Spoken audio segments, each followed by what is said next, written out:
क्लेशनाशाय श्रीगोविन्दाय नमो नमः। ठाकुर हमरे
सप्तर्षि पूजन महोत्सव की जय।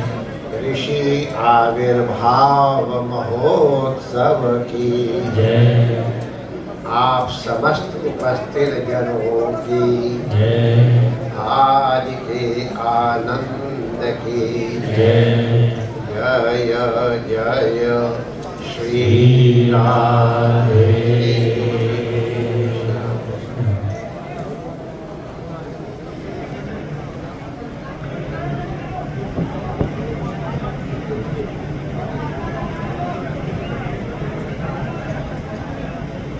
नारायण नारायण नारायण नारायण। पूज्य अनुक्रम से समस्त महापुरुषों को सभक्ति दंडवत प्रणाम। आप सब के लिए भी हार्दिक जय श्री कृष्ण निवेदन।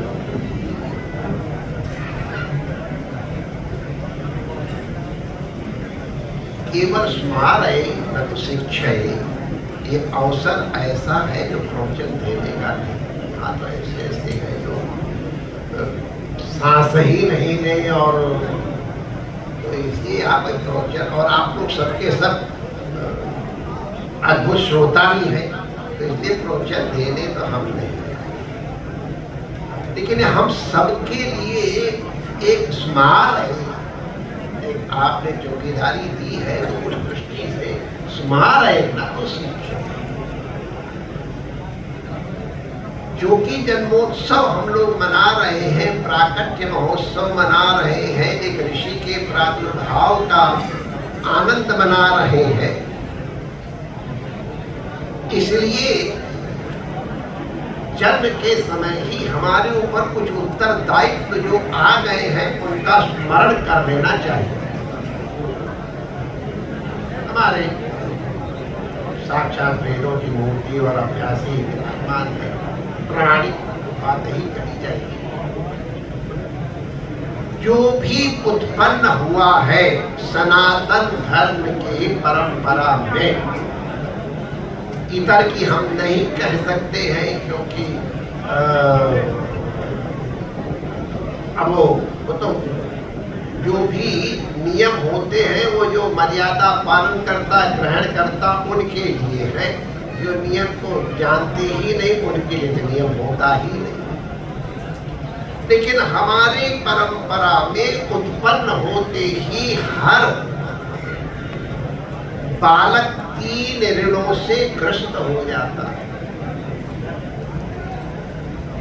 एक पितृ ऋण, एक देव ऋण और तीसरा ऋषि ऋण। ये सबके लिए सामान्य है, और इन ऋणों से जो युक्त है वो अधमर्ण है। अधमर्ण माने ये अपने शास्त्र की भाषा अधमर्ण कर्जदार है। तो वो अधमर्ण, हम लोग सबके सब कर्जदार हैं।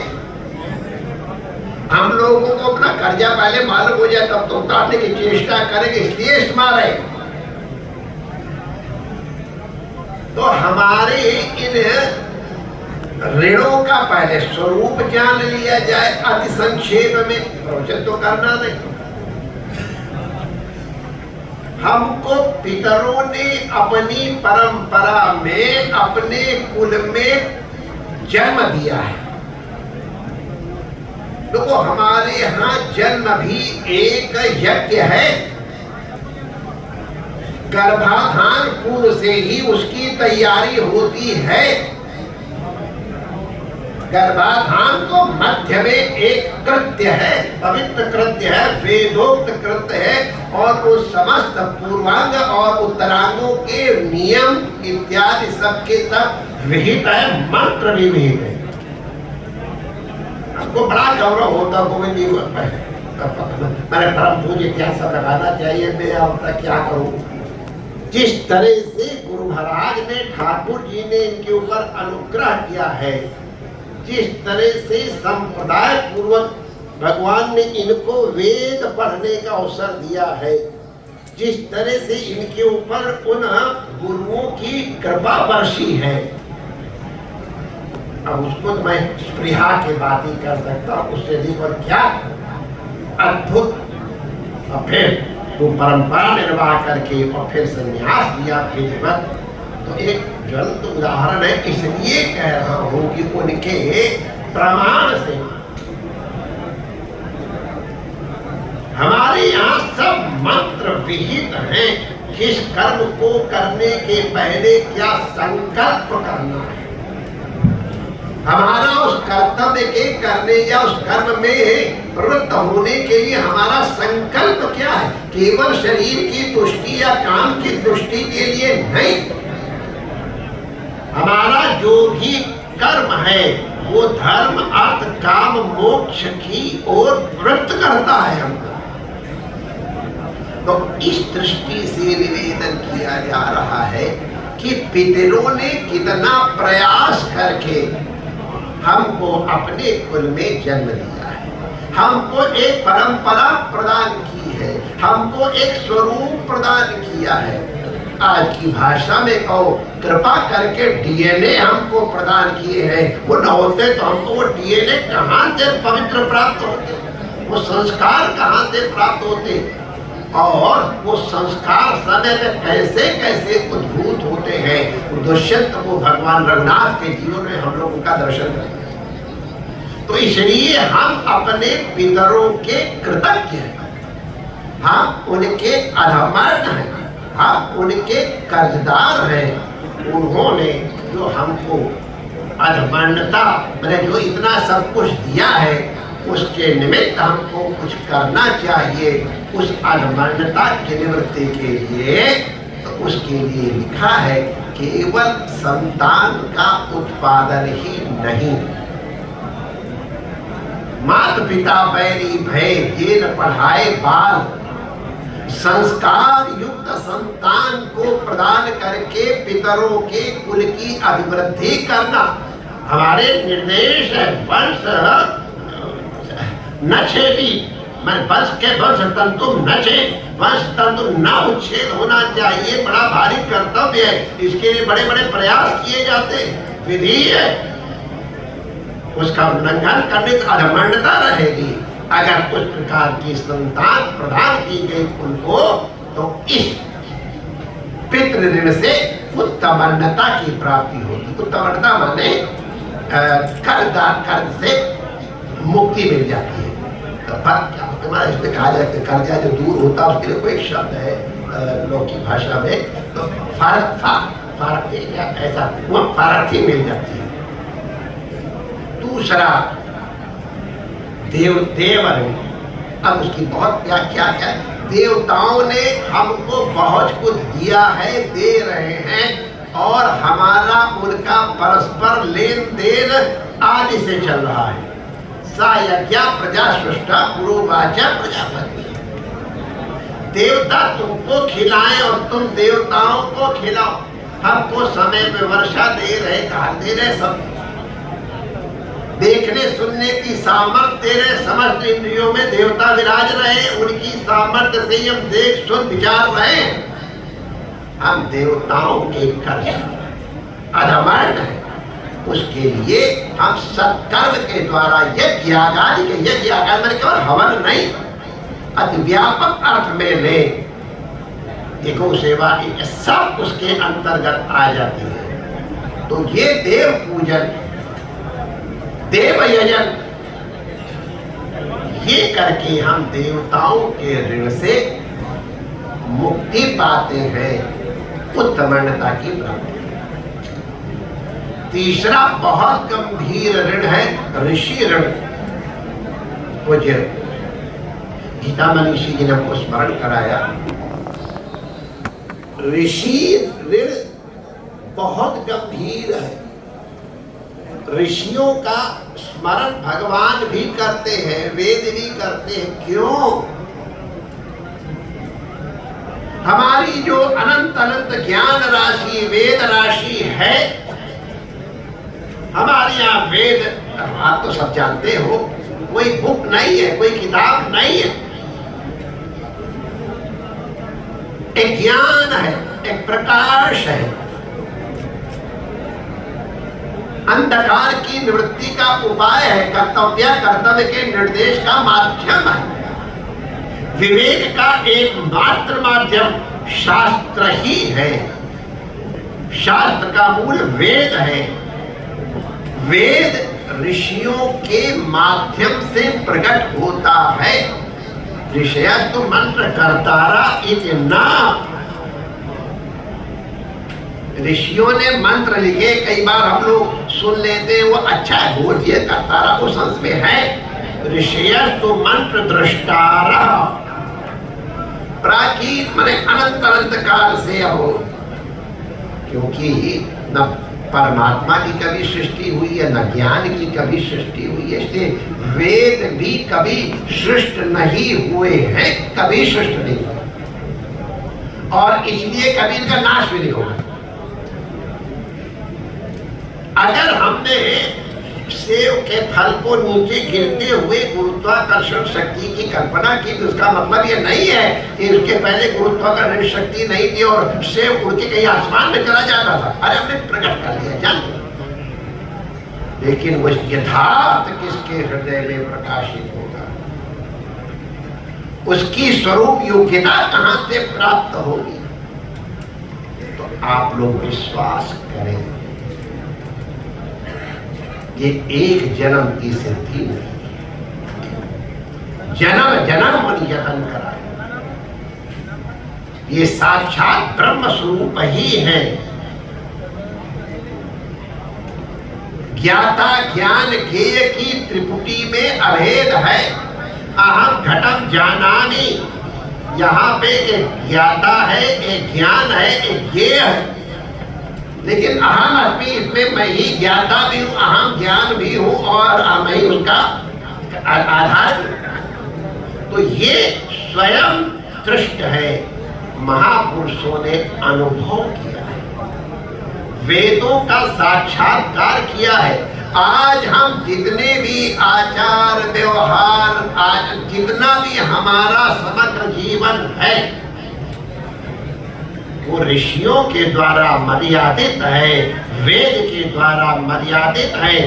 स्मृति इत्यादि तो जैसे श्रुतेरिवार्थम स्मृति रन्वगच्छत्, स्मृति इत्यादि जितने शास्त्र हैं वो सबके सब वेद, और वेद का हमको दर्शन जिन महापुरुषों की कृपा से हुआ, अन्य ऋण जिनकी कृपा से हमको ज्ञात हुए, वरना हमको ज्ञात ही नहीं होते, उत्तमता की प्राप्ति संभव ही नहीं थी। हम कितना बखान करें ऋषियों की महिमा का, हम नहीं करते, हम उनको पूरी तरह से मैंने हम कृतज्ञता ज्ञापन क्या, उनसे उत्तमता भी नहीं करा, उन्होंने इतना दिया है कि न जाने कितने जन्मों तक प्रयास करें तो भी इन ऋषियों की अनुग्रह का, इनकी कृपा का उत्तमन होना अत्यंत, लेकिन तो भी विधि है। ऋषियों ने जो हमको प्रदान किया है, जो कृपा की, जो वेद राशि, आज वेद राशि माने आनुपूर्वी, आनुपूर्वी माने केवल एक के बाद एक नहीं, स्वर भी, ह्रस्व दीर्घ मात्र नहीं, उसका स्वर इत्यादि भी, ये सबके सब में कहीं भी विकृति आई तो अर्थ का अनर्थ हो जाता है। अरे दीर्घ नहीं, ह्रस्व प्लुत में भी, दीर्घ और प्लुत में भी, उदात्त और अनुदात्त में भी अगर किसी प्रकार से स्खलन हो गया तो अर्थ का अनर्थ हो जाता है। ये जो विद्वान महापुरुष हैं वो इस विषय को जानते हैं, और जो जितना अधिक जानता है उतना ही अधिक कृतज्ञता की अनुभूति करता है। हमारे पूज्य मनोपीठाधीश्वर गुरुओं की कृपा से इस विषय को जानते हैं, उन्हें मालूम है ऋषियों का हमारे पर कितना उपकार है, और इसलिए पहले तो हम जान लें कि हमारी ऋषियों से उत्तमता प्राप्ति की चेष्टा कैसे करें। जो हमको ज्ञान ऋषियों ने दिया है उसको पहले अपने में सहेजें, पहले श्रवण करें, फिर मनन करें, निधिध्यासन करें, तदनुकूल आचरण करें। जो नित्य आदेश है त्रिकाल संध्या इत्यादि ये सबके सब अपने शिष्य में प्रदान करें। उपनियत यह शिष्यम वेदम अध्यापयेत् द्विजः, ये सब रहस्य के साथ उसको आचार्य का आचरोति च शास्त्राणि स्वयं आचरते च यः, ये आचार्य का उत्तरदायित्व है। हमारे पूज्य जगद्गुरु है, आचार्य है, मनोपीठ का उत्तरदायित्व तो सब समाज ने उनके ऊपर सौंपा है, इसलिए वो अपने उत्तरदायित्व का पालन करते हैं। आज उनके आश्रम में कितने देखो ऋषि कुमार विराज रहे हैं, यहाँ पर कितने व्याकरण के विद्यार्थी हैं, कितने संगीत के विद्यार्थी हैं, कितने व्याकरण के विद्यार्थी हैं, कितने भागवत के विद्यार्थी हैं और कितने भागवत शास्त्र के श्रोता के रूप में विद्यार्थी हैं। ये महाराज का ऋषि पूजन ही है और वही ऋषि पूजन, ये सप्तऋषि भी गणना बड़ी मुख्य है, अब उसकी चर्चा हम नहीं करेंगे, लेकिन हर कल्प के ऋषि भिन्न भिन्न हैं, उनकी महिमा है। तो आज हमारे युग के ये सप्तऋषि हैं और आज अपने प्राकट्य दिवस के अवसर पर आप ऋषियों के प्रति कृतज्ञता ज्ञापन करने के लिए आपके द्वारा निर्देश वचनों का पालन हम कर रहे कि नहीं कर रहे हैं, इसका आपको अवलोकन कराने के अनंतर आपके प्रसाद के रूप में आपके पूजन का अधिकार प्राप्त करेंगे। पूज्य पूजन का अधिकार सामान्य नहीं है, ऋषि पूजन सबको करने का अधिकार कहाँ है और ऋषि सबका पूजन स्वीकार कहाँ करते, हम क्या एक एक का नाम बताऊं, कहाँ से चल करके किस तरह से आए हैं। मेरे विचार से ये महाराज संतों की कृपा है कि आप जिस तरह से उत्तमता की प्राप्ति ऋषि ऋण से कर रहे हैं, उसके स्वीकरण के रूप में इतने सब महापुरुष आए हैं। ऊपर तो ये प्रतीक बैठे हैं, ये सबके सब जितने यहाँ उपस्थित हैं, साक्षात कई लोगों का आने का दृढ़ संकल्प था, अदृष्टवशात प्रारब्धवशात नहीं आ पाए, उन सबका अनुग्रह है आपके ऊपर, इसलिए आपका उन्होंने पूजन स्वीकार करने की अनुमति दी है, आपको कृतार्थ किया है। तो हम ये तीनों ऋणों की चर्चा कर रहे थे, देव ऋण, पितृ ऋण और ऋषि ऋण, संक्षेप में इनके विषय में बताया गया है। महाराज हमको संस्कृत आती नहीं, हम क्या करें, हमको तो यज्ञ करने का नहीं विधान है। तो माय डियर, ये जो गौ सेवा करते हैं, दीन दुखी की सेवा करते हैं, रोगियों की सेवा करते हैं, वो देव ऋण से मुक्त अपने को समझे, क्योंकि सर्वदेवमयी गौ माता है, उनके लिए तो मंत्र बोलना नहाना धोना भी जरूरी नहीं। हम लोग तो कई बार बिना नहाए धोए, और अब तो खैर जब जानकारी अब तो नहा धो के ही छूटते हैं। हमारे एक संत पंजाब में थे, तो कोई जो गैयों के चारा काटने जाता कहता नहा धो के जूता पहन के मत जाना, तो नंगे पैर भेजा करते थे। तो नंगे पैर जाके चारा काटो, क्योंकि सर्वदेवमयी गौ माता है, उसकी सेवा के लिए जूता पहन के कैसे जाओ। तो वो भावना बहुत अच्छी है, तो उस तरह से वो यज्ञ करें। और नहीं अध्यापन कर सकते हैं तो पहले तो जो सुनाए उसको गंभीरता से मनन करें, और जो लोग अध्ययन अध्यापन में संलग्न हैं, उन आचार्यों की, उन विद्यार्थियों की, उन संस्थाओं की, उन पाठशालाओं की, विद्या केंद्रों की सेवा करते रहे। भारतवर्ष का इतिहास है, प्राग ऐतिहासिक काल से भारतवर्ष में विश्वविद्यालय रहे हैं, जहां हजारों हजारों की संख्या में आचार्य और सहस्रों हजार विद्यार्थी रहते रहे हैं। हस्तलिखित पुस्तकों का पूरा पुस्तकालय हुआ करता था, और अध्ययन करके उस विश्वविद्यालय में प्रवेश करने की योग्यता की परीक्षा के लिए एक द्वार पंडित भी विराजमान हुआ करता था। तो द्वार पंडित जब अनुमति देता था, तब वहाँ विद्याध्ययन करने का प्रवेश प्राप्त होता था। तो आज वो परंपरा हमारे यहाँ है, और समय अगर धन की व्यवस्था नहीं तो कहाँ से वो संस्थाएं चलती, सुसंपन्न संस्थाएं रही हैं। आज भी उसने अभी बहुत व्यवस्था हम प्रशंसा करते हैं, बिना मांगे जाके भी आप लोग सेवा कर रहे हैं, बहुत अच्छा है, प्रेरणास्पद है। तो आप इस तरह से ये जो विद्याध्ययन नहीं करा सकते तो विद्याध्ययन अध्यापन में सहयोग करके और ऋषियों की परंपरा का गंभीरता पूर्वक श्रद्धा पूर्वक पालन करते हुए ऋषि ऋण का भी उद्धार कर सकते, उत्तमण्यता प्राप्त कर सकते हैं। तीनों ऋणों से मुक्त होके जाने से उत्तमण्यता की प्राप्ति होती है। इसकी प्रेरणा हम सबको मिले। माँ मनु पीठाधीश्वर भगवान ने आज यह आयोजन किया है। लोग बधाई देंगे, लोग कामनाएं करेंगे, सब लोग करें, बहुत अच्छा है, गाएंगे, बजाएंगे, नाचेंगे, लुटाएंगे, होना चाहिए, लेकिन मैं तो स्मरण कराऊं।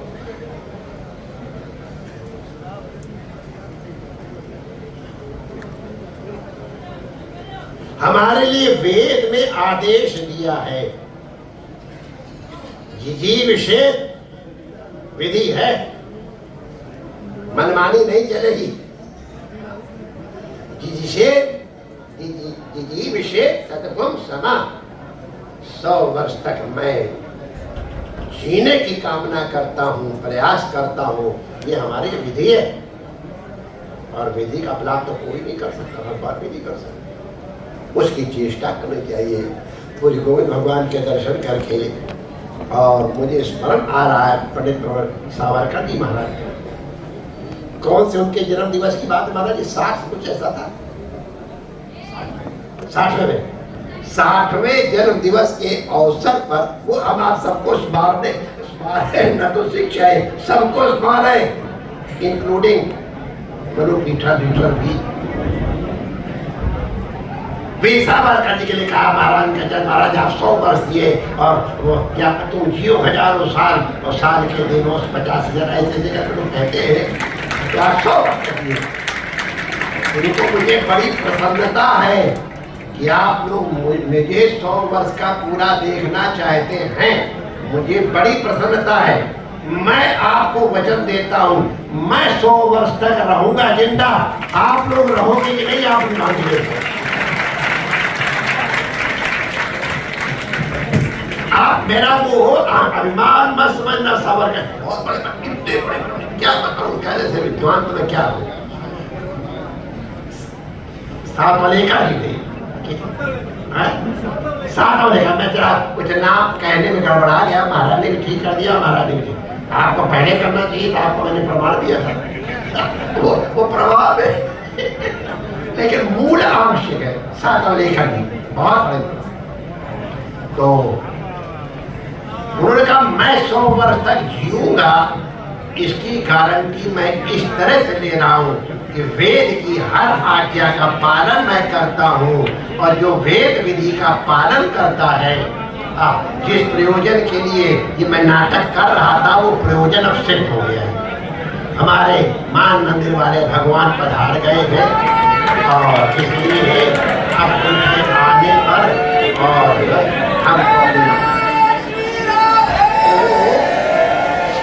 सभी बैठे रहेंगे अपने 100 वर्ष से अधिक समय तक महाराज सातवलेकर जी महाराज विराजमान रहे थे। उन्होंने कहा जो वेद की विधि का पालन करेगा वो शतायु अपने आप होगा। आप लोगों को ये प्रेरणा भी है और प्रार्थना भी है। आज ऋषि पूजन के दिन ऋषियों के द्वारा आदिष्ट मार्ग वेद मार्ग का अनुशीलन करते हुए अपना जन्म और मरण दोनों में मंगलमय करें, क्योंकि हमारे यहाँ तो जन्म और मरण दोनों ही मंगलमय है। आप सबको बहुत बहुत बधाई जो ऐसे अवसर आप उपस्थित हैं, और मैं अपने हृदय से, अपनी ओर से, आश्रम के समस्त संतों की ओर से और जो जो हमारे हैं उन सबकी ओर से अपने पूज्य मनु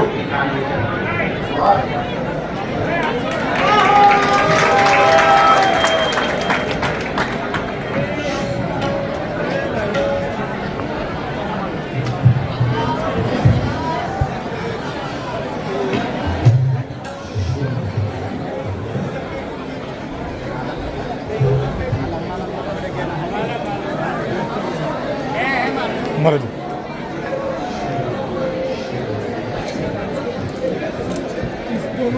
बहुत